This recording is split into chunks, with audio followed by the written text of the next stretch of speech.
I know who did it. Follow me. All right, Red, give it up. What'd you do with Scooby? Scooby-Doo, a franchise that'll never die. This dog is eternal. No amount of critical failures or lethal doses of chocolate can stop him. Beginning in 1969, Scooby-Doo was one of those rare instances where they got everything right from the start. A show about a group of hipper than hip teenagers and their dog traveling around and solving monster-related mysteries got its hooks into the cultural consciousness and hasn't let go since. I think I'm drawn to Scooby-Doo as a content creator because it's just such a deep rabbit hole. There have been so many old and new and boring and interesting ways to continue this beloved yet exhausted franchise. I mean, if there's any franchise keeping the spirit of the oral tradition of storytelling alive, it's Scooby-Doo. However, there was an era where network executives were convinced the original formula for Scooby-Doo was just broken. The show apparently needed a dramatic overhaul. We didn't need to see these teenagers unmasking a petty criminal who spent way too much money on a monster costume just to slightly throw off authorities every episode. Can't do that for 50 years. The show's experimented with different titles, tones, celebrity cameos, and even additional cast members, with the most notable being... By the late 1980s, the Scooby franchise had uprooted itself and become something completely unrecognizable from the original show. But then in 1988, around the 20th anniversary of Scooby-Doo, the show went back to basics with a twist.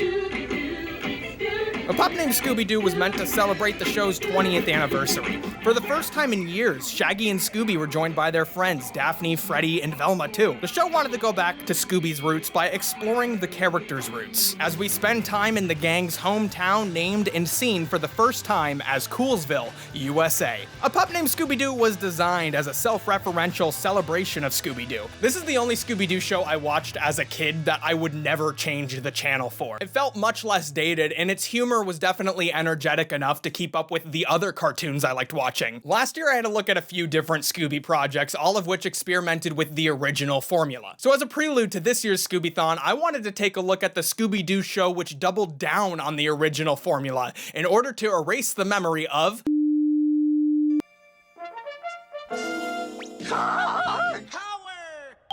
Do you ever just get in the mood to thank today's sponsor, Raycon? I do. Thank you to today's sponsor, Raycon. Recently, I've been taking some active steps to live a healthier, more productive lifestyle, and one thing that's been helping me do that have absolutely been my Raycon True Wireless Earbuds. When I'm working, I throw on some lo-fi jams. When I'm going for a walk, I throw on a podcast. I always have my everyday E25, Raycon's newest and best earbuds yet on me because they send a message that's loud and clear to everyone around me. I'm kind of busy right now.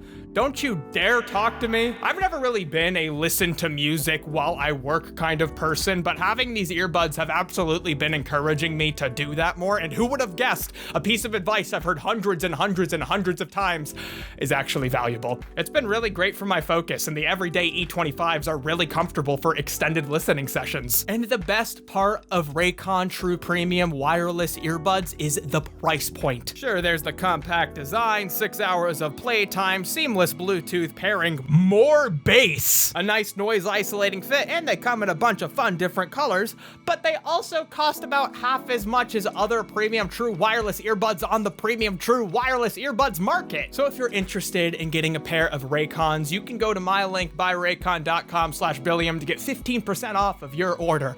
And I feel like thanking them again, so thank you Raycon for sponsoring this video. Means a lot.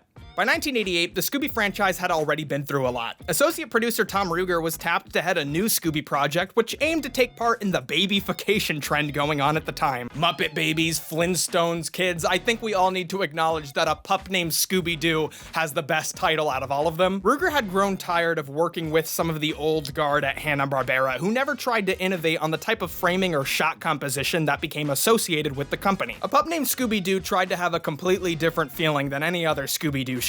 It would adopt a Tex Avery-style energy alongside an art style reminiscent of Gen 1 Hanna-Barbera characters. Negative in the West Wing. Okay then, let's regroup.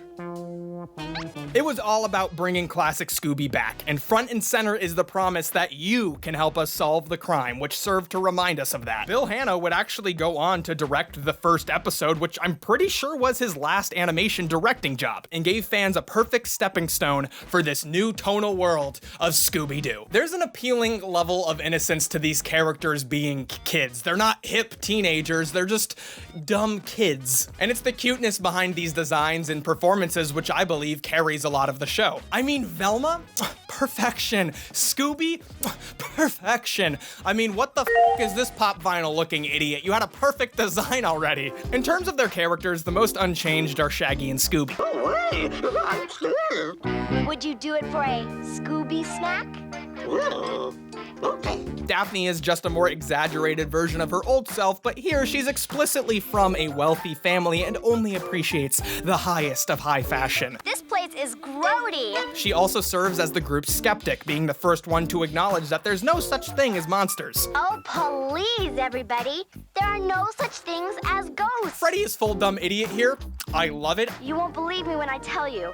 Oh, come on, Daphne.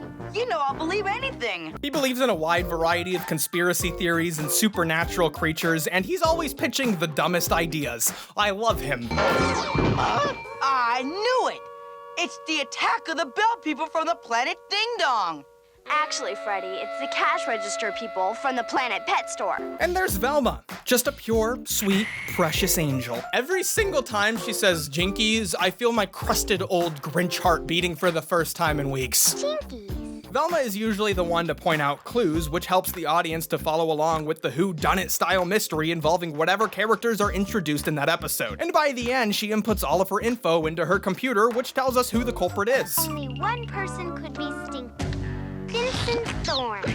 Hot take, a pup named Scooby-Doo Velma may be very, very good, but she's definitely the most OP character in Scooby-Doo. As far as character interpretations go for the entirety of the Scooby-Doo series, Pup Named Scooby-Doo definitely nails it on the head. I mean, many of these character traits would carry on in later incarnations. There's just so much to love here. From Velma and Scooby having a good relationship with just... We still love you. Thanks, Scooby. I love you too. I feel warm. And then Daphne being patient, albeit sarcastic with all of the suggestions Freddy throws out. I'll pay you half price. It's a deal. Thanks, Jones. Gee, Freddy, you're a real businessman.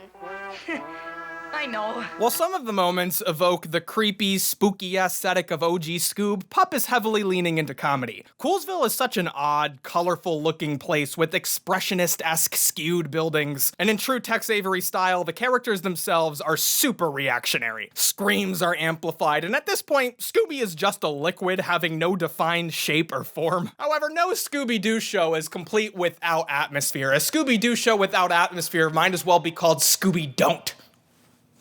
Something strange. You.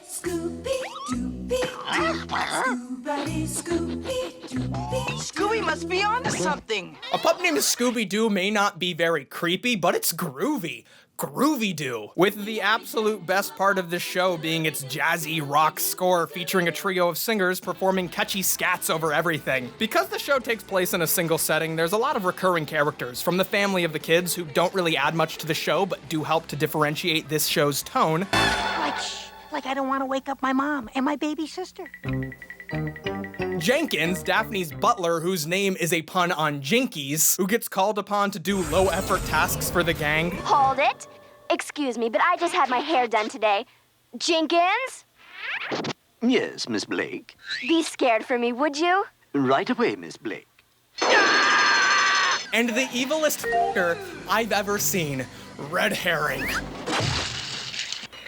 Red, you better watch or you might get into trouble. A doofus, bully, certified dumb idiot who's always messing with the gang. And of course, he serves as a literal red herring for Freddy, who always assumes the monster they're about to unmask is actually red in disguise, but it almost never is. Only one person could have done this. Red Herring. Hello?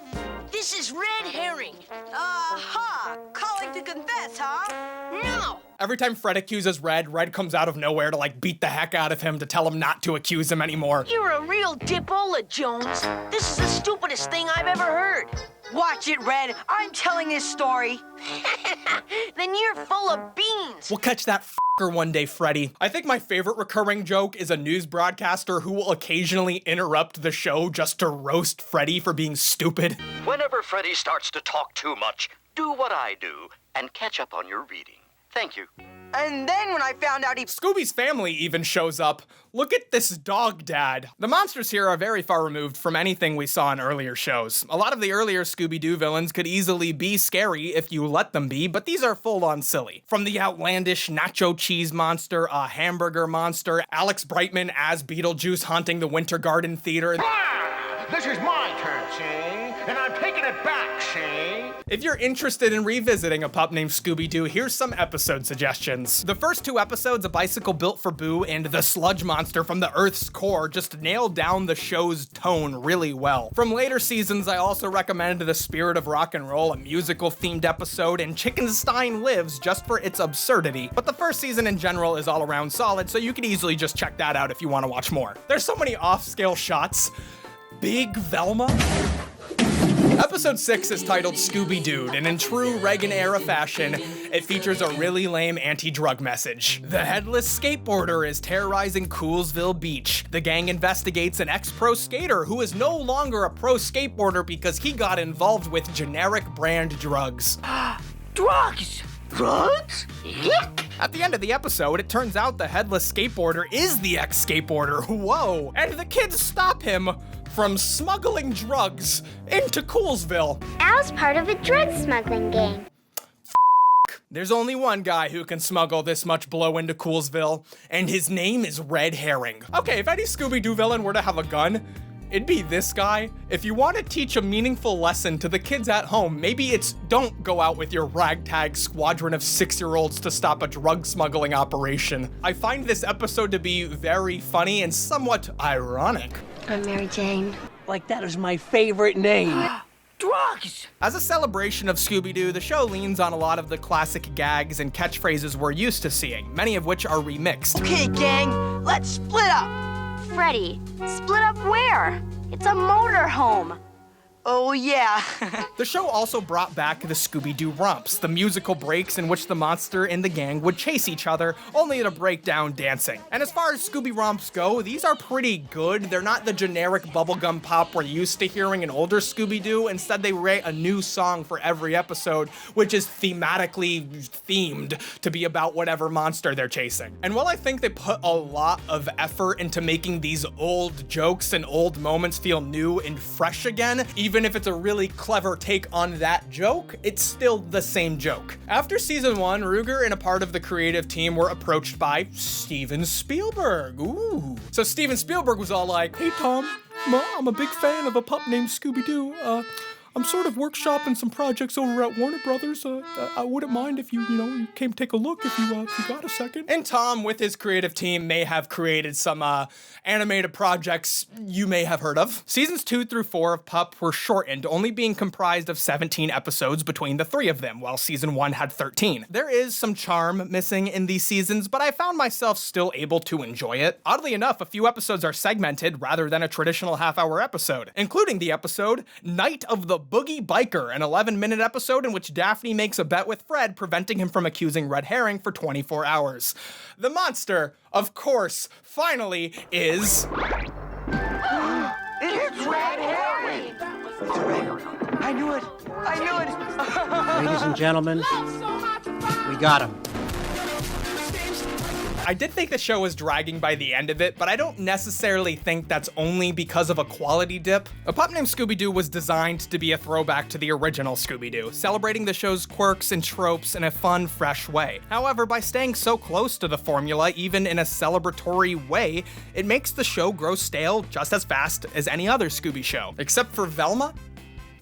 Velma's just really good. If you're wondering why Scooby always has to reinvent itself, it's because over time, people have learned that the Scooby-Doo formula works as it is. That doesn't mean they can't try different things, but fundamentally, it's not the formula that needs fixing. It's just being able to be comfortable with experimenting and getting creative within those bounds. I mean, Romeo plus Juliet and Nomeo and Juliet have the same source material, but they're obviously different. A Pup Named Scooby-Doo is a solid entry in the Scooby-Doo franchise. It felt fresh at the right time, and it's unique enough to stand on its own amongst the vast ocean of Scooby-Doo content. But there was an ulterior motive to going back and celebrating the original formula.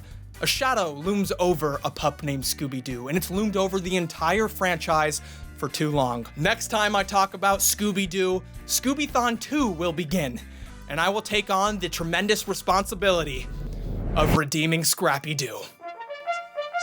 Puppy power.